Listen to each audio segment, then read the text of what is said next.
Hi friends, welcome to mummies kitchen. ఈరోజు మీకు most children special recipe cup cakes ఈజీగా ఎలా తయారు చేసుకోవాలో చూపించబోతున్నానండి.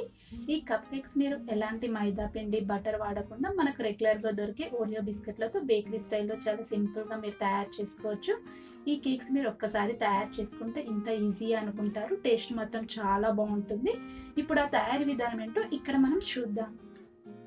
ముందుగా వచ్చేసి మనం తీసుకున్న ఓరియో బిస్కెట్ని చిన్న చిన్న పీసెస్గా కట్ చేసుకొని వాటిని అన్నిటిని ఒక మిక్సీ జార్లోకి ట్రాన్స్ఫర్ చేసుకోవాలి. ఇక్కడ వచ్చేసి నేను చిన్నవి 3 ప్యాకెట్స్ తీసుకున్నానండి. ఇలా మిక్సీ జార్లోకి ట్రాన్స్ఫర్ చేసుకున్న తర్వాత కాచిన పాలు ఒక అరకప్పు వరకు ఇందులో యాడ్ చేసుకోవాలి. ఎక్కువ పాలు అనేది యాడ్ చేయకూడదండి. ఇప్పుడు దీన్ని మిక్సీ చేసుకోవాలండి. ఇక్కడ నేను మీకు చూపించే విధంగా కేక్ బ్యాటర్ వచ్చేందుకు మనం మిక్సీ చేసుకోవాలి. ఇప్పుడు ఇది ఒక మిక్సీ బౌల్లోకి ట్రాన్స్ఫర్ చేసుకున్న తర్వాత ఇప్పుడు ఇందులో వచ్చేసి సగం ప్యాకెట్ వరకు ఈనో అనేది యాడ్ చేసుకోవాలండి. మొత్తం యాడ్ చేయకూడదు. ఇలా సగం ప్యాకెట్ యాడ్ చేసిన తర్వాత మొత్తం కలిసేలా ఒకసారి బాగా కలుపుకోవాలి. ఈ బ్యాటర్ అనేది వచ్చేసి మరీ లూజ్గా ఉండకూడదు, మరీ గట్టిగా ఉండకూడదు అండి. ఇలా వస్తే సరిపోతుంది. ఇప్పుడు ఇది పక్కన పెట్టేసుకొని కేక్ బౌల్స్ అనేది తీసుకోవాలండి. ఇక్కడ వచ్చేసి నేను ఇలా స్టీల్ కప్స్ తీసుకున్నాను. మీ దగ్గర ఏది ఉంటే అవి తీసుకోవచ్చు. ఇలా చిన్న గిన్నెలు తీసుకున్నాను.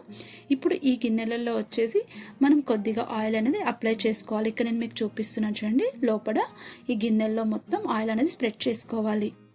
మీరు కావాలంటే ఈ బౌల్లో వచ్చేసి బటర్ పేపర్ కూడా యూస్ చేసుకోవచ్చండి. ఇలా మొత్తం ఆయిల్ స్ప్రెడ్ చేసుకున్న తర్వాత ఒక స్పూన్ సాయంతో మనం చేసి పెట్టుకున్న కేక్ బ్యాటర్ని ఇందులో హాఫ్ వరకు వేసుకోవాలండి. ఫుల్ వేసుకోకూడదు. హాఫ్ వరకు వేసుకుంటే కేక్ అనేది నీట్గా వస్తుంది. ఫుల్ వరకు వేసుకుంటే ఏంటంటే కేక్ అనేది పొంగిపోతుంది. చూసారు కదండి. మొత్తం ఇలా బౌల్స్లో వేసుకున్న తర్వాత దీనిపైన వచ్చేసి కట్ చేసుకున్న జీడిపప్పు అనేది దీనిపైన ఇలా వేసుకోవాలి. మీకు ఎన్ని కావాలంటే అన్ని జీడిపప్పు పీసెస్ అనేది వేసుకోవచ్చు.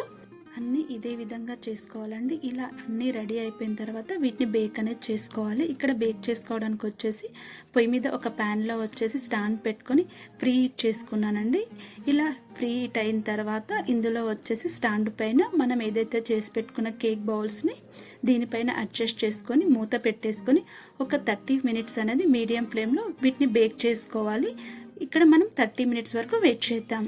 ఇక్కడ లిడ్ పెట్టుకునేటప్పుడు హోల్ క్లోజ్ చేసిన తర్వాత లిడ్ అనేది పెట్టుకోవాలి. ఇక్కడ వచ్చేసి 30 మినిట్స్ అనేది కంప్లీట్ అయిపోయిందండి. మూత తీసి కేక్ బేక్ అయిందా లేదని చెక్ చేసుకోవాలి. ఇక్కడ నేను మీకు చూపిస్తున్నాను చూడండి. ఇలా ఒక టూత్ పిక్ తీసుకొని కేక్ పైన ప్రెస్ చేస్తే మనకు ఎలాంటి తడి తగలకుండా ఉంటే ఇక్కడ కేక్ అనేది రెడీ అయిపోయినట్టని. ఇక్కడ మనకు కప్ కేక్స్ అనేది రెడీ అయిపోయాయి కాబట్టి ఇవి బయటికి తీసి చల్లారిన తర్వాత ఒక కప్పును తీసుకొని ఒక 2 టైమ్స్ ట్యాప్ చేయాలండి. ఇక్కడ నేను మీకు చూపించే విధంగా ట్యాప్ చేస్తే చాలా ఈజీగా డీమోల్డ్ అయిపోతాయి.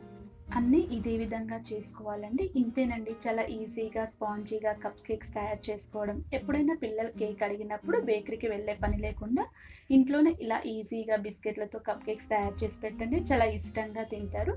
మీరు కావాలంటే ఫ్రిడ్జ్లో పెట్టుకొని కూడా ఈ కేక్స్ మీరు తినొచ్చు. ఇవి చాలా టేస్టీగా కూడా ఉంటాయండి. ఇలా నేను చూపించిన ప్రకారం మీరు ట్రై చేస్తారని అనుకుంటున్నాను. మీరు ట్రై చేసిన తర్వాత ఎలా వచ్చిందో కూడా నాకు కామెంట్ బాక్స్లో చెప్పండి. ఈ వీడియో మీకు నచ్చినట్లయితే లైక్ చేయండి. బాగా నచ్చితే కామెంట్ చేయండి. మీ ఫ్రెండ్స్ రిలేటివ్ షేర్ చేసి ఇప్పటివరకు ఎవరైనా సబ్స్క్రైబ్ చేయని వాళ్ళు ఉంటే సబ్స్క్రైబ్ చేసుకుని have a nice day. Thank you so much friends.